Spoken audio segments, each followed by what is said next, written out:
خلاصہ تفسیر چوتھا پارہ کا آج ہم سماعت فرمائیں گے۔ اللہ تبارک و تعالیٰ فرماتے ہیں لن تنالوا البر حتى تنفقوا مما تحبون، تم بھلائی کو، جنت کو نہیں پا سکتے ہو جب تک کہ وہ مال اللہ کے لیے خرچ نہ کرو جو تمہیں سب سے زیادہ پسند ہے۔ کون سا مال؟ وہ مال جو تمہیں سب سے زیادہ پسند ہے، جب تک اللہ کے راستے میں خرچ نہیں کرو گے جنت نہیں مل سکتی۔ ہمارا اور آپ کا کیا حال ہے؟ جو کھانا خود نہیں کھا سکتے ہیں وہ غریب کو دیتے ہیں، یہی تو ہے۔ جو کپڑا خود نہیں پہن سکتے ہیں وہ غریب کو دیتے ہیں۔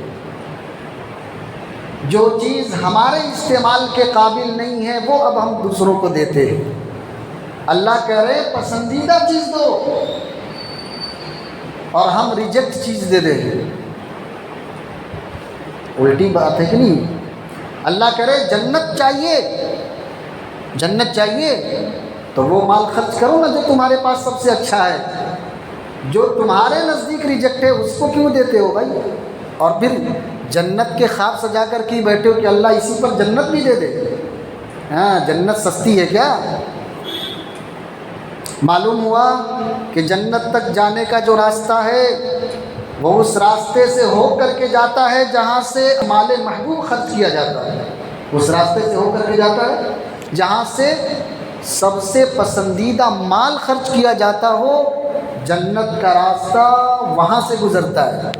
تو کم سے کم زندگی میں ایک مرتبہ ایسا خرچ تو کرو، ایک مرتبہ کم سے کم ہونا تو یہ چاہیے تھا کہ ہر بار ایسا خرچ کرو، لیکن کم سے کم زندگی میں ایک مرتبہ ایسا مال خرچ کرو جو تم کو سب سے زیادہ پسند تھا اور اللہ کی راہ میں دے دیا، ایسا کرو۔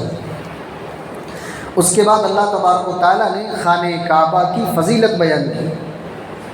خانہ کعبہ جس کی طرف ہم رخ کر کے نماز پڑھتے ہیں، کیا فضیلت ہے؟ پہلی فضیلت یہ ہے ان اول بیت وضع للناس، پہلا گھر جو اس روئے زمین پر بنایا گیا تھا وہ خانہ کعبہ ہے۔ دوسرا وضع للناس، یہ لوگوں کے لیے بنایا گیا ہے، مرد کے لیے بھی بنایا گیا ہے، عورتوں کے لیے بھی بنایا گیا ہے، بچوں کے لیے بھی بنایا گیا ہے، بچیوں کے لیے بھی بنایا گیا ہے، سب کے لیے بنایا گیا ہے، انسانوں کے لیے بنایا گیا، جناتوں کے لیے بھی بنایا گیا ہے۔ للذی ببکہ، کہاں ہے یہ خانہ کعبہ؟ کہاں ہے؟ مکے میں۔ ہاں، اللہ کو یہ کہنے کی کیا ضرورت تھی کہ خانہ کعبہ مکہ میں ہے؟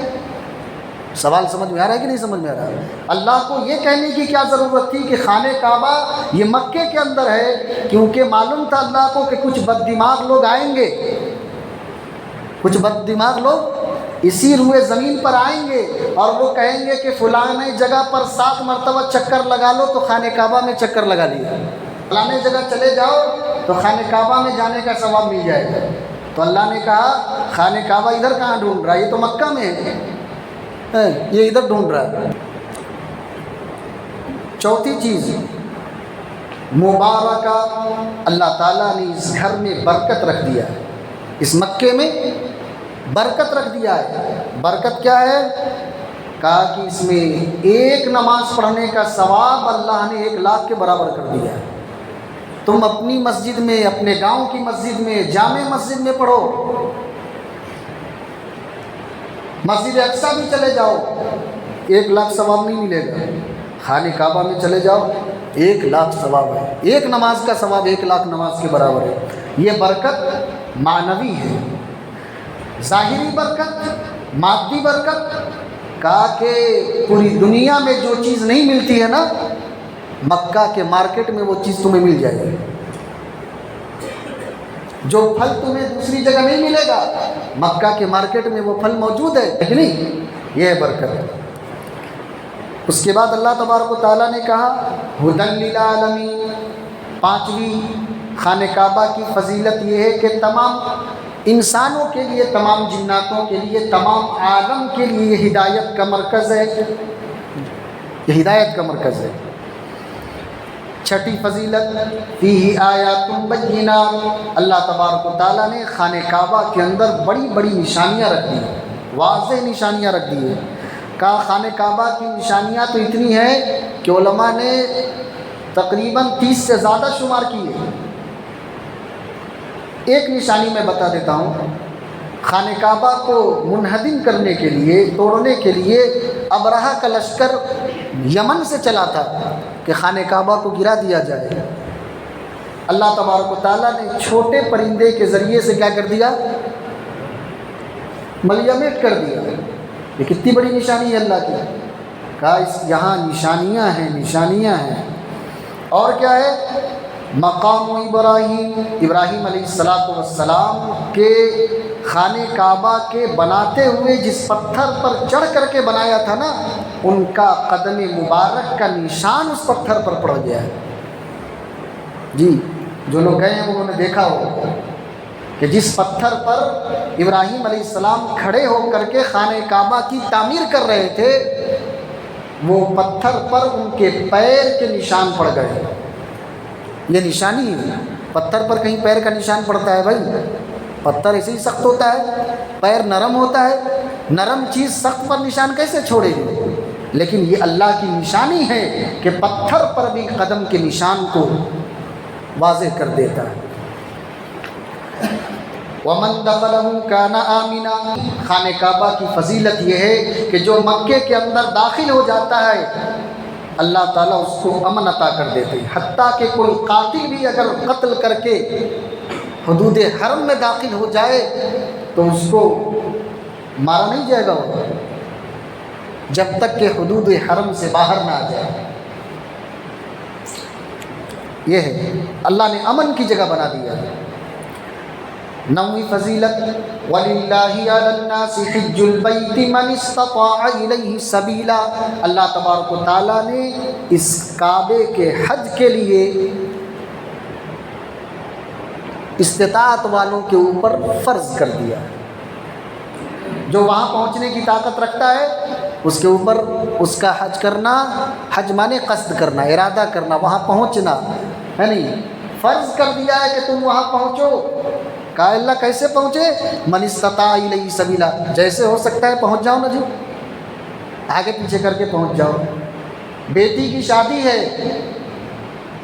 گھر میں پیسہ نہیں ہے، باپ فکر مند ہے، پیسہ نہیں ہے، بچی کی شادی ڈیٹ فکس کر کے آئی ہوں حضرت، کیا بھی روپیہ نہیں ہے، اللہ ایسا انتظام کرتا ہے انہیں خود حیران ہو جاتا ہے کہ کیسے کا شادی ہوا حضرت، ہم نہ معلوم نہیں چلا، بہت آسانی سے ہو گئی شادی۔ کیوں؟ ارادہ پختہ تھا، اللہ نے اس کے ارادے کو مکمل کر کے بتا دیا۔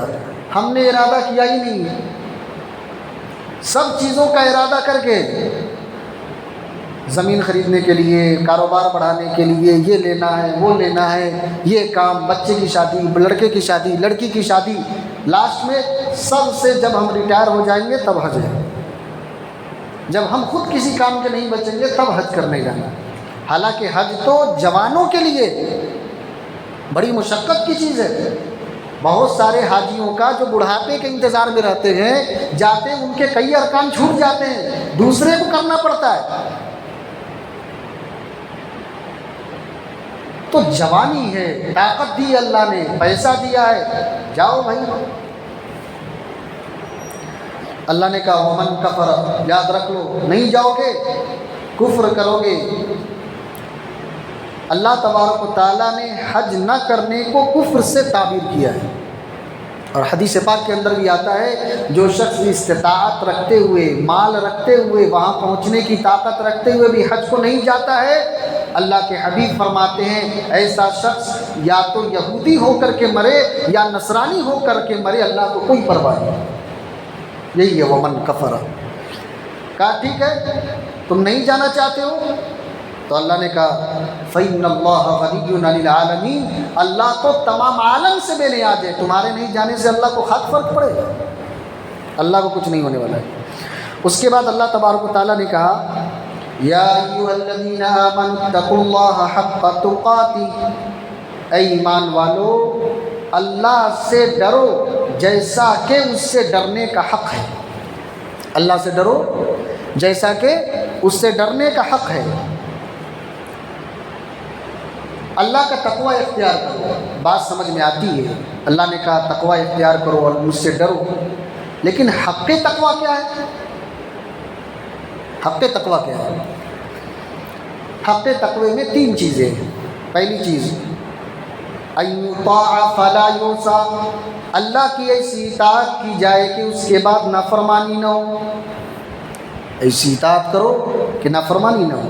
دوسرا ان یذکر فلا ینسى، اللہ کو ایسے یاد کرو کہ کبھی اللہ سے غافل نہ ہو، یہ حق تقوی ہے۔ تیسرا ان یشکر ولا یکفر، اللہ کا ایسا شکر ادا کرو کہ کبھی ناشکری نہ ہو تمہاری زبان سے، یہ ہے حق تقوی۔ جی اس کے بعد اللہ نے کہا ولا تموتن الا وانتم مسلمون، تم مسلمان ہو کر کے مرو۔ کیا ہو کر کے مرو؟ مسلمان ہو کر کے مرو۔ اے اللہ مرنا تو ہمارے اختیار میں ہے ہی نہیں، تو ہم مسلمان ہو کر کے کیسے مرے؟ سوال سمجھ میں آیا؟ اے اللہ مرنا خود ہمارے اختیار میں نہیں ہے تو ہم مسلمان ہو کر کے کیسے مرے؟ تو اللہ تبارک و تعالیٰ نے کہا کہ اگر تم تقوی کا حق ادا کرتے رہو گے، حق تقوی کا حق ادا کرتے رہو گے، تو اللہ تبارک و تعالیٰ تمہیں توفیق دے گا کہ تمہاری موت اسلام پر آئے گی۔ یہ ہے، سمجھ میں آیا کہ نہیں آیا؟ اس کے بعد اللہ تبارک و تعالیٰ نے ایک اور بڑی پیاری بات فرمائی وَلْتَكُن مِّنكُمْ أُمَّةٌ يَدْعُونَ إِلَى الْخَيْرِ وَيَأْمُرُونَ بِالْمَعْرُوفِ وَيَنْهَوْنَ عَنِ الْمُنكَرِ، اللہ نے کہا تم میں ایک جماعت ایسی ہونی چاہیے جو خیر کی طرف دعوت دے، ایک جماعت ایسی ہونی چاہیے جو خیر کی طرف دعوت دے۔ لہٰذا معلوم ہوا پوری دنیا یہ کام نہیں کر سکتی، پوری دنیا بہت سارے شعبے ہیں نا، سب کا الگ الگ شعبہ ہے۔ ہماری سوچ کیا ہو جاتی ہے؟ پوری دنیا ایک ہی کام کرے، میں عالم ہوں تو پوری دنیا عالم بن جائے، میں جو کام کرتا ہوں دین کا ساری دنیا کے لوگ وہی کریں اور یہی دین ہے۔ ایسا نہیں ہونا چاہیے، بلکہ اللہ تبارک و تعالیٰ کہ وَلْتَكُن مِّنكُمْ أُمَّةٌ، ایک گروہ تمہارے پاس، ایک جماعت ایسی ہونی چاہیے جو خیر کی طرف دعوت دے۔ اچھا کیا کرے؟ یأمرون بالمعروف، بھلائی کا حکم کرے، وینہون عن المنکر، برائی سے روکے۔ کتنی چیزیں ہو گئی؟ کتنا کام کرنا ہے؟ 2، پہلا بھلائی کا حکم کرنا، دوسرا برائی سے روکنا۔ ہمارا حال کیا ہو گیا ہے؟ ہم بھلائی کا حکم کرنے میں تو ذرا ہیں، برائی سے منع کرنے میں حضرت ذرا ماحول برابر نہیں، یہاں پہ ذرا ہم پیچھے ہو جاتے ہیں۔ اور انسان کو سب سے زیادہ تکلیف تب ہوتی ہے جب اس کو آپ برائی سے منع کرو گے، سب سے زیادہ۔ آپ آزما کر کے دیکھ لو، ایک انسان نماز نہیں پڑھتا ہے نا، آپ جا کے بولو حضرت نماز پڑھ لیجئے، وہ غصہ نہیں ہوگا، لیکن آپ کہہ دو سود مت کھاؤ، پھر دیکھیے آپ کے ساتھ کیا کرتا ہے۔ برائی سے جب روکو گے تب اس کا چہرہ بدل جائے گا۔ جی یہ بڑے دل گردے کی بات ہے، برائی سے روکنا۔ اللہ کے نبی علیہ الصلاۃ والسلام نماز روزے کا حکم کرتے تو ان کافروں کو کوئی تکلیف نہیں تھی۔ کافروں کو کلمے سے کیا بات کی تکلیف ہے بھائی؟ کلمے کے اندر سب سے پہلے برائی سے روکا گیا ہے۔ کیا کہتے ہیں کلمے میں؟ لا الہ الا اللہ۔ وہ شرک کر رہے ہیں اور ہم کہہ رہے ہیں اللہ کے سوا کوئی نہیں ہے، اور وہ کہہ رہے ہیں اللہ کے سوا بھی یہ خدا ہیں۔ تو ان کی برائی کا سب سے پہلے کلمے کے اندر کاٹ کیا گیا کہ پہلے جو برائی ہے اس کو ختم کرو۔ جب یہ 1000 معبود کو چھوڑیں گے تب ایک معبود کو اپنائیں گے نا۔ تو سب سے پہلے کلمے کے اندر یہ نہیں کہ اللہ ایک ہے، بلکہ اللہ تبارک و تعالیٰ نے کلمے میں کافروں کو یہ دعوت دی کہ کوئی نہیں ہے اللہ کے سوا، تم جو کر رہے ہو وہ غلط ہے۔ منع کیا پہلے، جس کام میں تم ہو اس سے رکو۔ کیوں؟ ایک اللہ ہے، یہ نہیں ہے سارے خدا۔ خدا تو صرف ایک ہے، رب تو تمہارا ایک ہے۔ وہ کہتے تھے نہیں، لات بھی ہمارا رب ہے، منات بھی ہمارا رب ہے، عزا بھی ہمارا رب ہے، حبل بھی ہمارا رب ہے۔ تو نہیں انل منکر کرنا یہ بڑے دل گردے کی بات ہے، اور یہ جس کو منع کیا جائے گا ہے نہیں، اس کو تکلیف ہوگی، تکلیف ہوگی، جی تکلیف ہوتی ہے۔ تو کیا ہے بھائی، تکلیف ہوتی ہے تو کیا ہم چھوڑ دیں یہ کام؟ نہیں، ہاں ہمارا کام کیا ہوتا ہے کہ جب ہم کسی کو منع کرتے ہیں تو انداز صحیح نہیں ہوتا۔ کیا ہوتا ہے؟ انداز صحیح نہیں ہوتا ہے، اس کا بہت زیادہ اثر ہوتا ہے۔ ہم جب کسی کو غلط بات سے روکیں تو خیر خواہانہ انداز سے روکیں، اصلاحانہ انداز سے روکیں، ایسا احساس ہو سامنے والے کو کہ یہ ہمارا خیر خواہ ہے، یہ ہمارا مذاق نہیں اڑا رہا ہے، یہ ہماری اصلاح چاہ رہا ہے، تو اس کی تکلیف کم ہو جائے گی، اس کی تکلیف کم ہو جائے گی۔ اور اگر کسی کو اچھی بات بھی غلط انداز سے بولے تو نہیں مانے گا۔ ساس بہو کا جھگڑا عام طور سے ایسے ہی ہوتا ہے، ساس اکثر اچھی بات ہی منع کرتی ہے، بہو کے لیے اچھی بات ہی کہتی ہے، لیکن انداز ایسا ہوتا ہے کہ بہو مانتی نہیں۔ اکثر ایسا ہوتا ہے، میں نہیں کہہ رہا ہوں ساری ساس ایسی ہے، لیکن اکثر ہوتا ہے، بات تو صحیح کہہ رہی ہوتی ہے لیکن چونکہ انداز ایسا ہوتا ہے کہ وہ بہو کو اچھا نہیں لگتا ہے، لہٰذا اچھی بات بھی کیا ہو جاتی ہے، اس کے نزدیک بری ہو جاتی ہے۔ اس لیے اچھے انداز سے کسی کی اصلاح کی جائے۔ بات سمجھ میں آ رہی کہ نہیں آ رہی؟ جی، اس سے یہی ثابت ہو رہا ہے۔ اس کے بعد اللہ تبارک و تعالیٰ نے فرمایا قرآن کریم کی تلاوت کرنا کب بہتر ہے؟ اچھا سب سے پہلے یہ بتائیے، یہاں پر جتنے لوگ بیٹھے ہیں قرآن کریم کی تلاوت شروع کی ہے کہ نہیں کی ہے؟ ابھی شروع کر چکے ہیں؟ ماشاءاللہ، بہت اچھی بات ہے۔ جو نہیں شروع کیے ہیں بھائی شروع کرو، اب نہیں شروع کرو گے تو کب شروع کرو گے؟ اب کون سا مہینہ چاہیے؟ تو اللہ تبارک و تعالیٰ آپ سے پوچھتے ہیں کہ قرآن کریم کی تلاوت کا سب سے بہترین وقت کب ہے؟ آپ بتائیں کب ہے؟ فجر کے بعد۔ اللہ تبارک و تعالیٰ کہہ رہے ہیں رات کے حصے میں۔ کب ہے؟ یتلون آیات اللہ آناء اللیل، تہجد کے وقت میں پڑھیے، جی سونے سے پہلے پڑھیے۔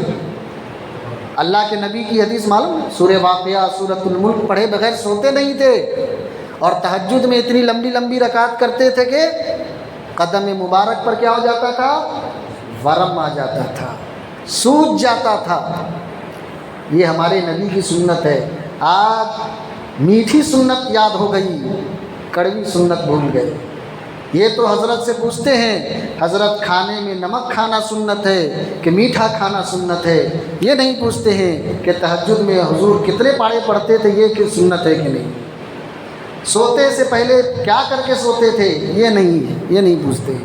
میٹھی سنت پسند ہے ہم کو۔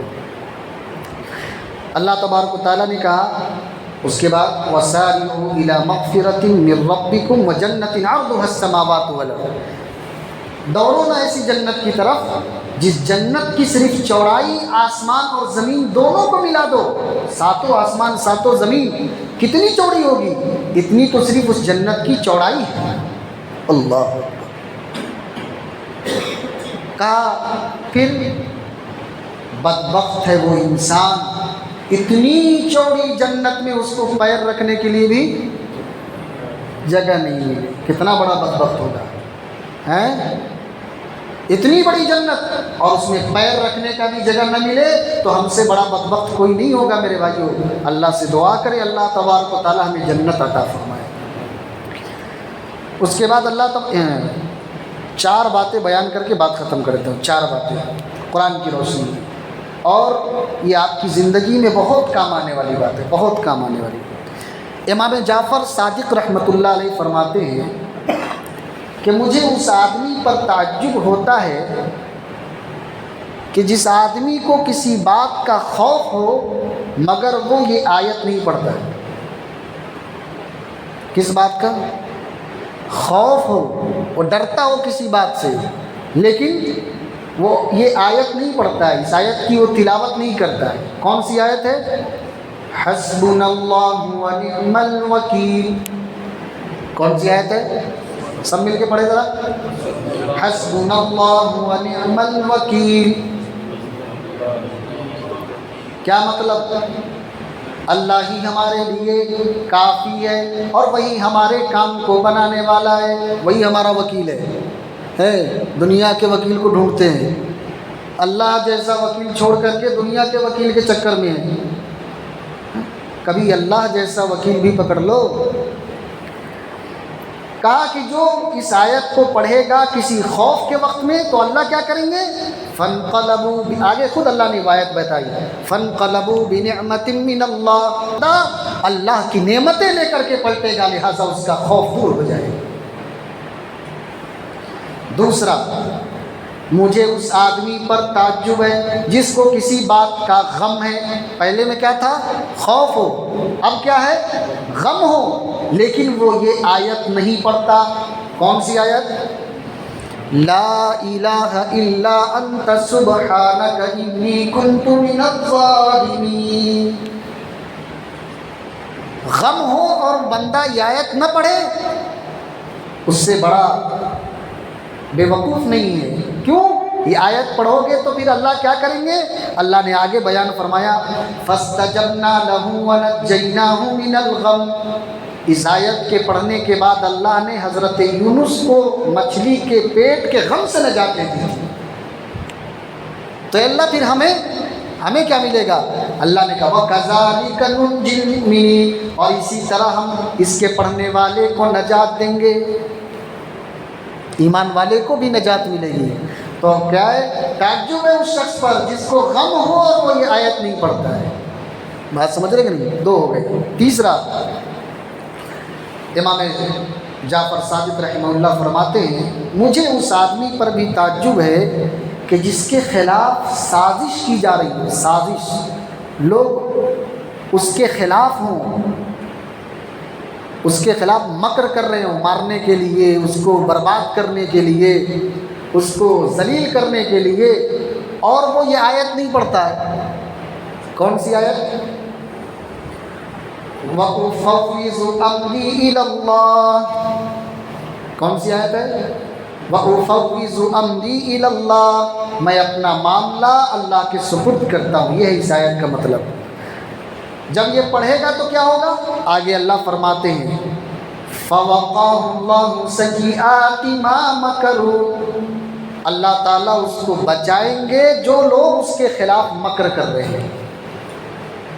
اگر تمہیں یہ خوف ہے کہ کوئی ہمارے خلاف ہے، کوئی ہماری سازش کر رہا ہے، ہم کو برباد کرنا چاہتا ہے، تو اس آیت کو نہیں پڑھ رہے ہو، بڑے بے وقوف۔ چوتھا، امام جعفر فرماتے ہیں، مجھے اس آدمی پر بھی بڑا تعجب ہے جسے مال و دولت چاہیے اور وہ یہ آیت نہیں پڑھتا ہے۔ کیا چاہیے؟ مال و دولت۔ یہ تو آپ کے کام کی ہے بھائی، ہمارے کام کی ہے، ہاں یہ ضرور یاد رکھنا۔ مال و دولت چاہیے اور وہ یہ آیت نہیں پڑھتا ہے۔ کیا کون سی آیت؟ ما شاء اللہ لا قوت الا باللہ، سورہ کہف کی آیت ہے۔ کہاں کی آیت ہے یہ؟ سورہ کہف کی۔ ہر جمعے کو پڑھنا چاہیے، جمعہ کو پڑھو گے تو برکت آئے گی۔ ہم پڑھتے ہی نہیں سورہ کہف تو کہاں سے برکت آئے گی؟ کہا کہ سورہ کہف کی اس آیت کے پڑھنے کا، اس کے پیچھے ایک واقعہ ہے چھوٹا سا، کہ دو دوست تھے، ایک اس میں بہت امیر تھا، مالدار تھا بڑا، اس کے بڑے خطرناک قسم کے باغ تھے، تو اس نے اپنے غریب دوست کو بلا کر کے لے گیا، کہا چلو میں تمہیں اپنا باغ دکھاتا ہوں۔ باغ میں گیا تو جس کا باغ تھا، جو امیر تھا، اس نے کہا یہ دیکھو میرا باغ ہے۔ تو اس غریب دوست نے کہا ماشاء اللہ لا قوت الا باللہ، یہ مال کا دینا اللہ کی قدرت و طاقت میں ہے، جو ہے وہ اللہ کی وجہ سے۔ اس کے بعد اس نے فوراً کہا فَعَسَىٰ رَبِّي أَن يُؤْتِيَنِي خَيْرًا مِنْهَا یا من جنتک،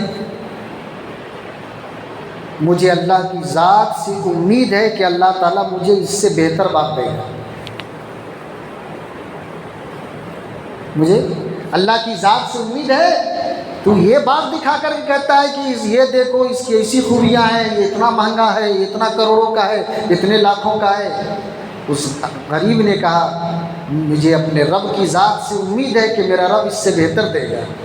اللہ، کیسا یقین ہے اپنے رب کے پاس، ایسا یقین بناؤ اپنے رب کے ساتھ۔ ہاں، کسی کے بنگلے کو دیکھ کر کے، کسی کے پیسے کو دیکھ کر کے، کسی کی زمین و جائیداد کو دیکھ کر کے احساس کمتری کا شکار نہ ہونا، ہاں، بلکہ اللہ سے کہنا اللہ کی ذات سے امید ہے کہ اللہ مجھے اس سے بہتر دے گا۔ تو کہا کہ اس سے بہتر چاہیے تو یہ آیت کثرت سے پڑھتے رہا کرو، ماشاء اللہ لا قوت الا باللہ۔ 4 چیزیں ہو گئی، یاد رہے گی کہ نہیں رہے گی؟ کچھ یاد نہ رہے لیکن یہ آخری والی ضرور یاد رکھ لینا۔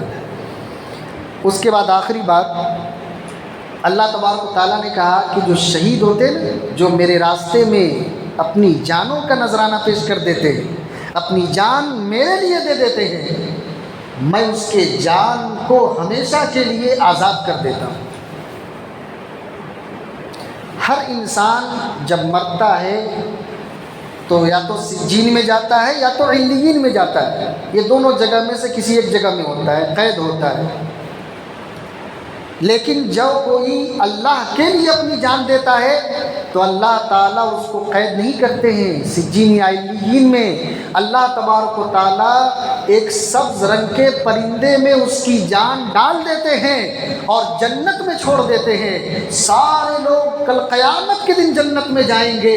اللہ کی راہ میں جان دینے والے کا اللہ نے اکرام ایسا کیا ہے کہ سارے لوگ جنت میں بعد میں جائیں گے، حشر کے بعد ان کو جنت دنیا ہی میں اللہ عطا کر دیتا ہے، اور یہ وہاں کھاتے ہیں، جی کھانا بھی کھاتے ہیں۔ اللہ نے کہا، دیکھیے آگے بڑی کمال کی آیت ہے، وَلَا تَقُولُوا لِمَن يُقْتَلُ فِي سَبِيلِ اللَّهِ أَمْوَاتٌ، جو اللہ کے راستے میں مر گئے نا، جان دے دیا ہے، انہیں مردہ نہیں کہو، وہ نہیں کہو کہ یہ مر گئے ہیں، بلکہ اللہ کرے بل احیاء عند ربہم، اپنے رب کے پاس یہ زندہ ہیں۔ اچھا، جب زندہ ہے تو زندہ ہونے کے لیے کھانا چاہیے کہ نہیں چاہیے؟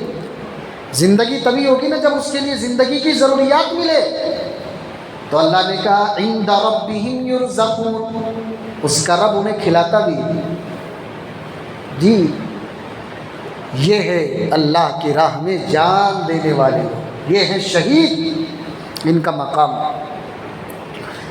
سب لوگ، سارے نوجوان کیریئر بنانا چاہ رہے ہیں، ہمارا کیریئر اچھا بن جائے، ہمارے بچوں کا کیریئر اچھا بن جائے، ہمارا بن جائے۔ اللہ کہہ رہے ہیں کیریئر بنانا چاہتے ہو؟ بتائیں کیسے کیریئر بناؤ گے؟ کہا یہ فَمَنْ زُحْزِحَ عَنِ النَّارِ وَأُدْخِلَ الْجَنَّةَ فَقَدْ فَازَ، جو جہنم سے بچا لیا گیا، جنت میں داخل کر دیا گیا، در حقیقت اسی کا کیریئر بن گیا ہے۔ کیریئر بنانا ہے تو ان چیزوں میں بناؤ، دنیا تو موت کے بعد چھوٹ جانے والی ہے۔ اصل جس کا کیریئر بنا ہے وہ ہے جس کو جہنم سے آزادی مل جائے، جنت میں داخلہ مل جائے۔ در حقیقت یہ وہ نوجوان ہے، یہ وہ ایمان والا ہے، یہ وہ بوڑھا ہے، یہ وہ بچہ ہے جس کو اللہ نے، جس کا کیریئر اللہ نے بنا دیا۔ ایسا کیریئر بنانا چاہتے ہو؟ عمل کرو۔ اللہ تبارک و تعالی ہمیں اور آپ کو کہنے سننے سے زیادہ عمل کی توفیق عطا فرمائے۔ اللہ رب العالمین ہم سب کو جنت میں داخل فرمائے، جہنم سے ہم سب کی حفاظت فرمائے۔ سبحان اللہ۔